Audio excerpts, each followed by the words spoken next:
Hi everyone, I am Sim Zian and we are from Group 3. I would like others members to introduce themselves first. Hi, I'm Esther Lim. Hi, I'm Xiang. I'm Lei Qing.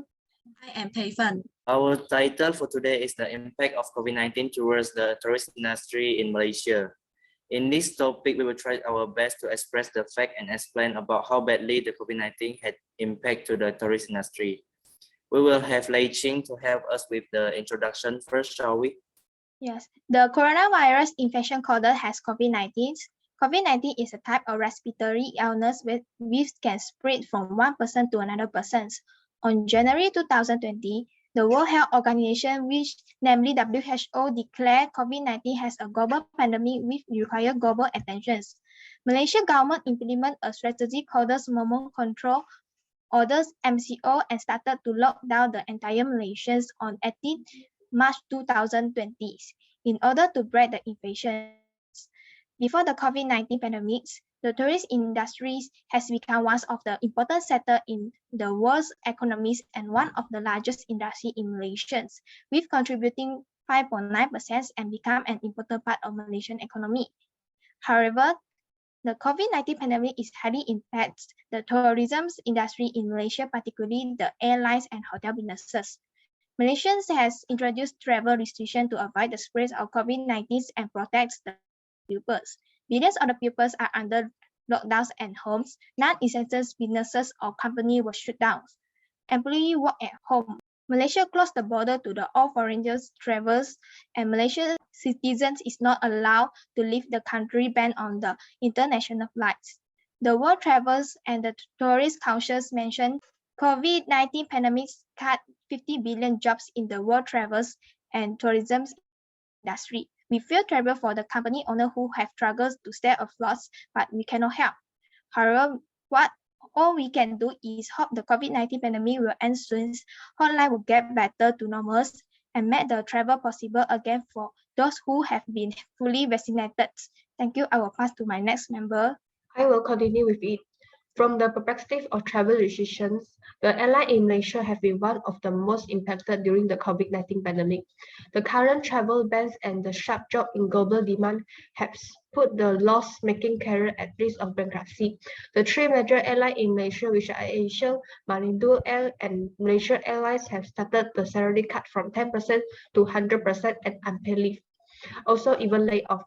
Since the implementation of the MCO on March 2020, airlines companies nationwide have been forced to cease their operations and ground of their fleets. As the third movement control that in 2021 this year, some airlines have just opened limited flight schedule and for special reasons only. With the impose of full movement control throughout Malaysia, Malaysia Airlines has reduced its service by 85%. However, Malaysia Airlines as national carrier, they continue to play their role to ensure that Malaysia has been facilitated through limited commercial and charter service. The government has launched the economic stimulus package in 2020, which is assisting the airline industry as well as other tourism-related industry. The assistance mainly take in the form of waivers and deferments of payments. AirAsia has been building its digital business to deal with the lingering impacts of the global travel industry downturn caused by the pandemic, such as it launches its ride-hailing and food delivery service across Malaysia. In September 2021, the Prime Minister of Malaysia announced a tourism bubble plan to open up tourism in multiple regions.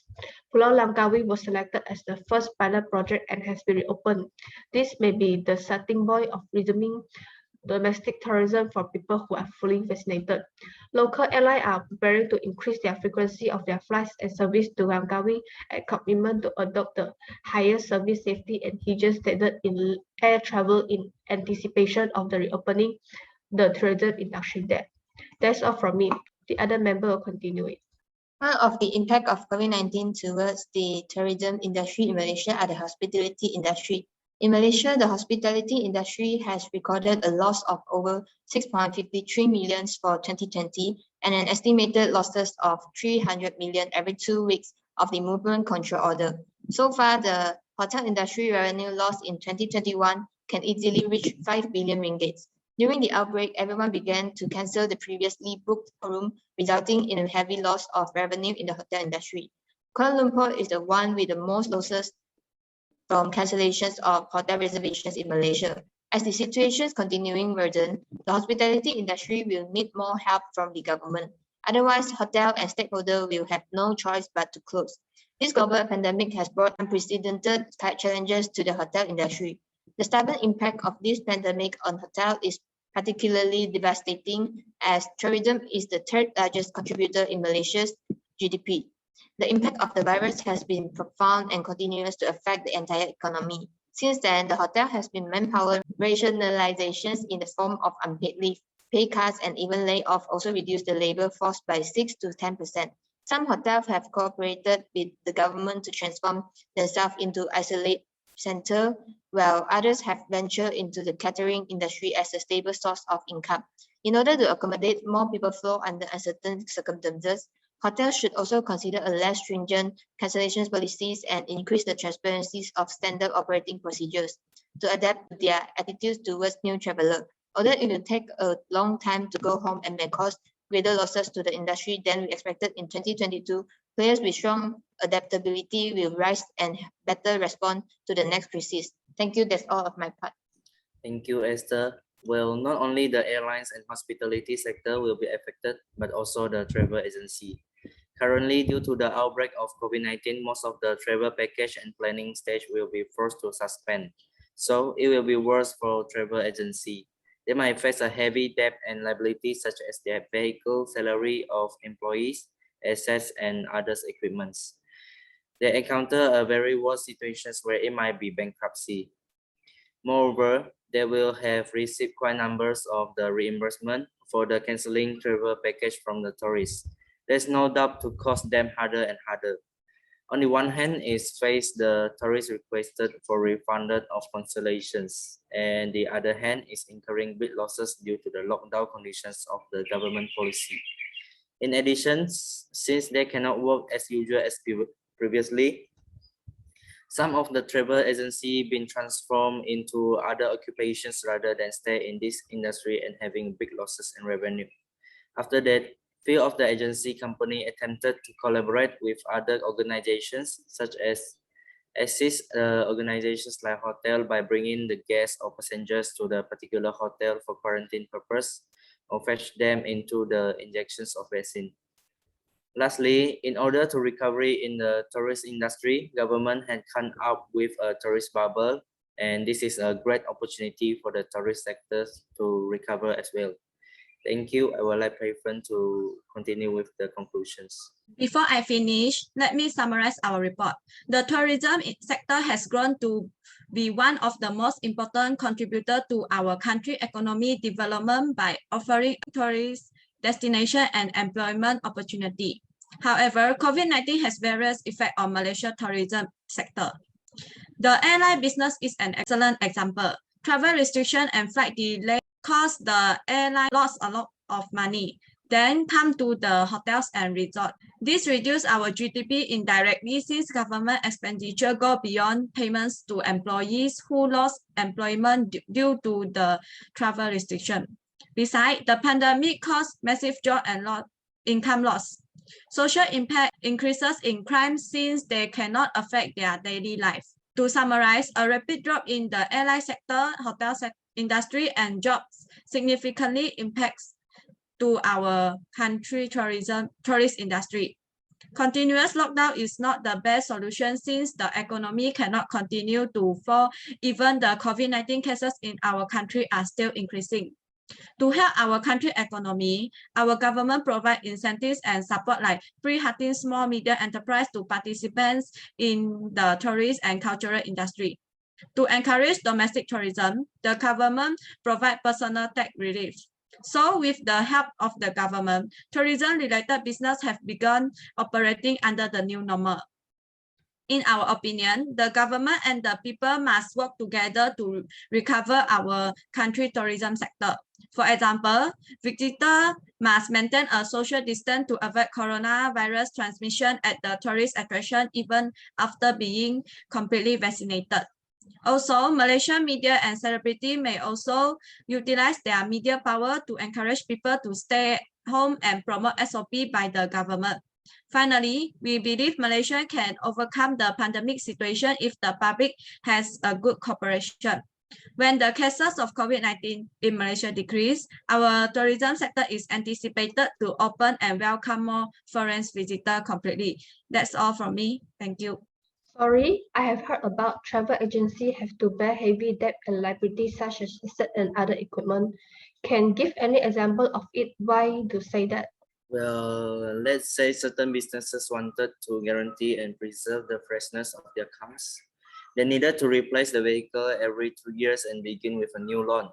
So they will have a very considerable pressure if vehicles underutilized during the epidemic. The insurance for the vehicle are also one of the obstacles faced by the company. Thank you. Is the tourism bubble plan safe for people to travel around now? I think it is safer than before, such as Malaysia Airlines remain unwavering in its commitment to adopt the higher safety and hygiene standard in air travel. Recently, Malaysia Airlines achieved 100% vaccination status, which further gave passengers with peace of mind.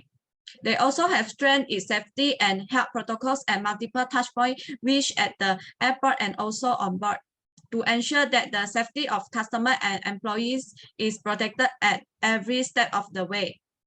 Measures in place taken by Malaysia Airlines include mandatory use of masks, frequent disinfection of aircraft, and early replacement of aircraft HEPA, which is high efficiency particulate absorbing filters to ensure that 99.97% of microorganisms on the board are effectively filtered. Their passengers will also receive hygiene kits. In order to boost bubble travel, AirAsia has also extensively prepared and implemented a strong and comprehensive health and safety protocol to ensure that all their customers can travel safely with their crew and frontline staff that are 100% vaccinated. Thank you. One more question. Is the government take any action regarding the layoff according to the epidemic? Since the pandemic, 28% of the hotels have reduced their manpower by more than half, which show that there is a massive loss of the talents in the service-based industries. In response, the government has introduced a wages subsidy program ranges from 600 to 1,200 ringgit for each employee whose monthly income is less than 400 ringgit. However, as the number of the hotel closes, layoff, and vacations continue to increase, the general consensus is that out of the 3.6 million workers engaged in the tourist industries, it is not enough to provide 15 to 30% of existing wages subsidy. On the contract, the worker demand that its government adopt a similar models to Singapore or Hong Kong, that is the government pay each local employee whose annual salary does not exceed 460,000 Singapore dollar or Hong Kong dollar, which is 50 to 75% higher than their current wages, respectively 900 US dollar. As an industry with the high financials and operating leverages, the decline in the demand has tested the feasibility of the hotel operators who must maintain their livelihoods through their creative income channels. Thank you. That's all our presentations. We appreciate and thank that all of you for sacrificing your time to listen to us. Hope you all can learn something from these presentations as well. Thank you. Thank you. Thank you.